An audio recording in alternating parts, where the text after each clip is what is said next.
এটা তো একটা অন্যরকম অনুভূতি। এতদিন আমি একা আসতাম, আজকে নাতি নিয়ে আসছি। এটা অনুভূতিটা তো ভাষায় প্রকাশ করার মতো না। এই যে একুশের চেতনা প্রজন্ম থেকে প্রজন্ম, এটা কিভাবে দেখছেন? এটা নিঃসন্দেহে খুব ইতিবাচক, কারণ ২১ তো আমাদেরও প্রজন্মের আগে, সেই প্রজন্ম আমাদেরকে ছড়িয়ে দিয়েছে, আমরা পরবর্তী প্রজন্মকে দিচ্ছি। এটা আসলে একটা পরম্পরা, এটা চলবে।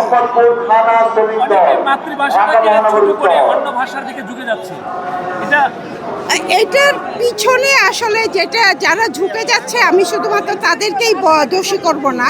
ব্যাপারটা হচ্ছে এই দায় কিন্তু আমাদেরও আছে। আর এখন তো আসলে একটা আন্তর্জাতিক বিষয় আছে, যার জন্যে মানুষ দেখা যায় যে বাইরের দিকে যাওয়ার একটা প্রবণতা আছে, সেই জায়গা থেকেও তারা বাইরের দিকে ঝুঁকছে।